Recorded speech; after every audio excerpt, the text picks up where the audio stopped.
Shalom Sobat ICC, welcome to Devotion. Nama saya Adril, hari ini saya akan sharing firman Tuhan. Kita langsung masuk dalam ayatnya ya. Oke, jadi aku akan membacakan Matius 13 ayat 24 sampai 30. Kita mulai ya, dengan judul perumpamaan tentang lalang di antara gandum. Ayat 24. Yesus membentangkan suatu perumpamaan lain lagi kepada mereka. Katanya, hal kerajaan sorga itu seumpama orang yang menaburkan benih yang baik di ladangnya. Ayat 25, tetapi pada waktu semua orang tidur, datanglah musuhnya menaburkan benih lalang di antara gandum itu, lalu pergi. Ketika gandum itu tumbuh dan mulai berbulir, nampak jugalah lalang itu. Maka datanglah hamba-hamba Tuhan ladang itu kepadanya dan berkata, Tuan, bukankah benih baik yang Tuan taburkan di ladang Tuan? Dari manakah lalang itu? Jawab Tuhan itu, seorang musuh yang melakukan. Lalu berkata hamba-hamba itu kepadanya, jadi maukah Tuhan supaya kami pergi mencabut lalang itu? Tetapi ia berkata, jangan, sebab mungkin gandum itu ikut tercabut pada waktu kamu mencabut lalang itu. Biarkanlah keduanya tumbuh bersama sampai waktu menuai. Pada waktu itu, aku akan berkata kepada para penuai, kumpulkanlah dahulu lalang itu dan ikatlah berbekas-bekas untuk dibakar. Kemudian kumpulkanlah gandum itu ke dalam lumbung. Nah, saat ini aku mau share breakdown ayat demi ayat. Karena aku merenung bahwa ayat yang tadi kita baca itu sangat relevan dengan kehidupan kita semua. Oke, kita mulai ya. Yesus membentangkan suatu perumpamaan lain. Yesus sangat bagus untuk menjelaskan suatu hal. Dan firman Tuhan dengan semua perumpamaan yang selalu kita baca itu sangat relevan hingga zaman kita sekarang gitu. Jadi diawali dengan hal kerajaan surga itu seumpama orang yang menaburkan benih yang baik di ladangnya. Nah, percaya bahwa kehidupan kita itu setiap kita punya yang namanya benih yang baik. Jadi Tuhan sudah menaruh setiap benih yang baik dalam kehidupan kita. Benih itu bisa berbicara soal gifted, soal talent, soal berkat, soal kasih karunia, soal kebaikan Tuhan. Pokoknya semua hal yang baik itu sudah ada daripada awalnya. Dan semuanya itu berbentuk dengan perumpamaan itu namanya benih. Oke. Tetapi pada waktu semua orang tidur, datanglah musuhnya menaburkan benih lalang di antara gandum itu, lalu pergi. Oke. Nah, aku merenung, sebagai orang Kristen, kita punya banyak struggle in our life. Nah, banyak hal-hal yang kita maunya instan. Banyak hal-hal yang kita udah berdoa, berpuasa, berbahasa roh berjam-jam. Kita wish bahwa Tuhan langsung menjawab doa kita seketika itu juga. Bisa? Pasti bisa. Amin. Tapi ada kadang-kalanya kehidupan kita itu kita nggak bisa mengusir, tanda kutip, hal yang buruk dalam kehidupan kita. Jadi, ketika kita punya benih yang baik, pasti ada juga benih yang jahat dalam kehidupan kita gitu. Nah, kita selalu mau kayak, Tuhan, udah, aku nggak mau benih yang jahat ini. Please Tuhan, aku nggak mau lalang ini gitu. Di perumpamaan ini benih jahat itu kayak, ya udah lalang gitu. Nah, benih jahat ini yang naruh itu musuh, si jahat. Gunanya untuk menghancurkan benih baik kita, untuk menjauhkan kita daripada Tuhan. Gitu. Dan ini berbicara soal kayak semua hal yang kita going through bersama Tuhan kita, journey kita, iman kita, itu dijauhkan, dirusak. Gitu. Nah, itu gunanya lalang. Gitu. Nah, dan lalang ini masuknya ketika kita tidur berbicara. Jadi ketika kita lengah, ketika kita dalam keadaan yang gak aware. Dan ketika kita bangun tiba-tiba ada pop up gitu kayak, mungkin kita selalu berpikir bahwa kenapa tiba-tiba kehidupan saya seperti ini? Kenapa kemarin saya oke-oke saja gitu, tapi kenapa seminggu ini aku kayak ngerasa susah banget ini hidup gitu. Kayak banyak hal challenge yang mengganggu gitu. Mau pelayanan susah, mau ke gereja nggak ada waktu tiba-tiba, mau baca firman nggak mood gitu. Dan semuanya jadi berbicara untuk menjauhkan kita dengan Tuhan gitu. Nah, lalang atau tanda kutip benih yang jahat itu mungkin relevansinya aku bisa share bahwa ini sebuah distraction dalam kehidupan kita.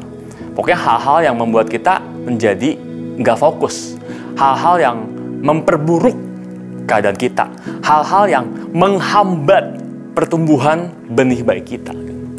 Sehingga kita merasa bahwa hidup kita stuck, kita merasa bahwa kita jauh dari Tuhan, kita merasa bahwa campur tangan Tuhan nggak ada. Dan kadang kita udah nggak percaya sama waktunya Tuhan. Lanjut, ayat 26. Ketika gandum itu tumbuh, mulai berbulir, nampak juga lalang itu. Jadi, gandum benih yang baik dan lalang benih yang jahat itu bertumbuh bersamaan.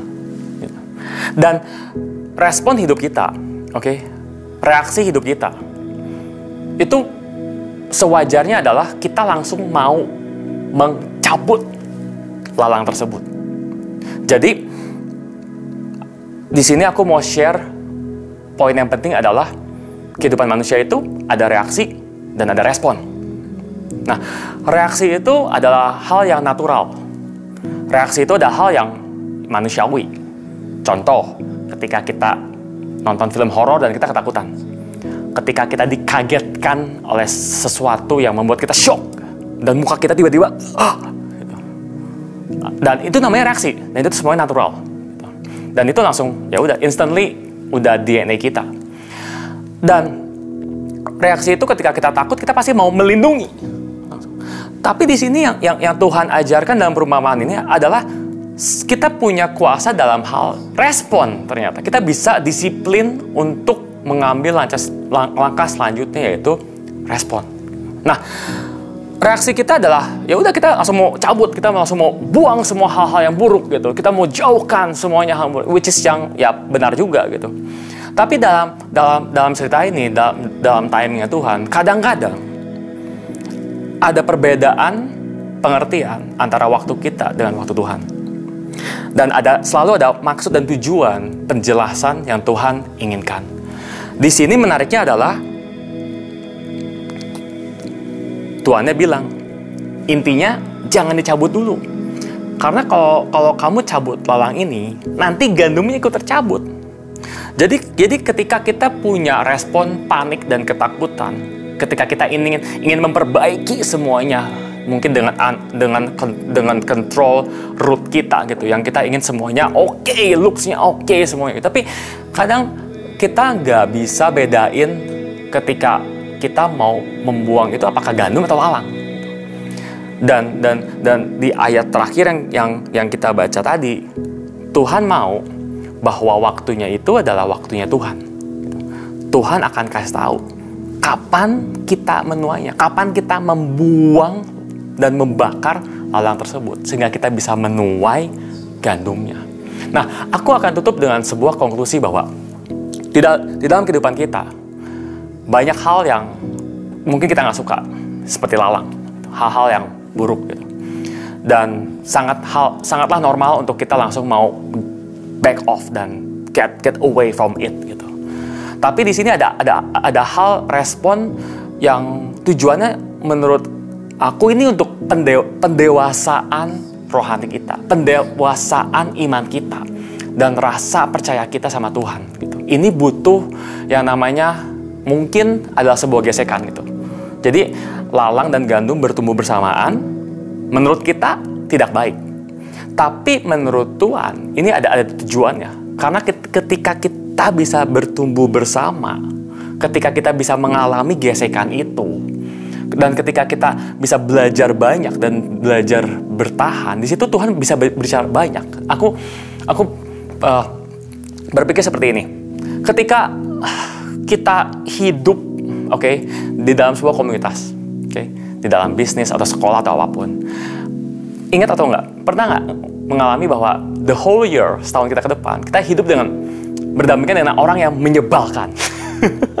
Orang yang selalu mengganggu kehidupan kita. Orang yang tanda kutip mungkin membuli kita gitu. Dan ya memperolok dan meremehkan dan merendahkan gitu. Dan setiap malam kita selalu doa gitu supaya besok hari yang baik Tuhan ubah orang tersebut supaya semuanya oke gitu. Supaya kita nggak diganggu lagi. Tapi nyatanya kadang-kala mungkin cerita saya itu doanya nggak pernah dijawab. Dan ya udah, setahun ke depan aku bersatu komunitas dengan orang tersebut, just ya udah go on gitu. tetap berharap ya, tetap berdoa ya, tetap beriman ya. Tapi setelah setahun lewat, itu menghasilkan sebuah value firman Tuhan. Gitu. Di situ aku belajar penerimaan, aku belajar merendahkan hati. Di situ aku belajar untuk mengampuni. Dan in the end, ternyata Tuhan punya tujuan di setiap kehidupan kita. Kalau ketika kita melihat sebuah lalang, sebuah challenge, sebuah hal yang negatif, tapi semuanya itu untuk mendatangkan kebaikan untuk kehidupan kita, sehingga kita bisa memuliakan Tuhan lebih lagi dan lebih dewasa. Jadi kita harus percaya bahwa semuanya itu akan mendatangkan kebaikan. Dan semuanya itu ada maksud dan tujuan. Kenapa Tuhan menempatkan kita di ladang ini? Kenapa Tuhan menempatkan kita di komunitas ini? Kenapa Tuhan menempatkan kita di pekerjaan ini, di bisnis ini? Semuanya ada tujuannya. Dan jangan khawatir, dari awalnya kita udah diberi benih yang baik. Tugas kita tinggal kita menumbuhkan, mengendure, dan tunggu waktunya Tuhan untuk menuai. Dan semuanya mendatangkan kebaikan. Dan kita sehingga menjadi lebih dewasa dalam Tuhan. Amin. Sekian sharing firman Tuhan. Mari kita tutup dalam doa. Tuhan, ucap syukur Tuhan untuk firman-Mu yang singkat, yang relevan. Bicaralah Tuhan setiap kami Tuhan, setiap harinya Tuhan. Percaya bahwa firman-Mu ini menjadi sebuah benih Tuhan yang tertanam, tumbuh lebat, dan berbuah menjadi berkat untuk kehidupan kami dan mengimpact banyak orang sekitar kami Tuhan. Dalam nama Yesus kami serahkan momen ke dalam tangan-Mu. Haleluya. Amin. Amin, amin, amin. So, sekian. Sampai jumpa Sobat ICC di Devotion minggu depan. God bless you.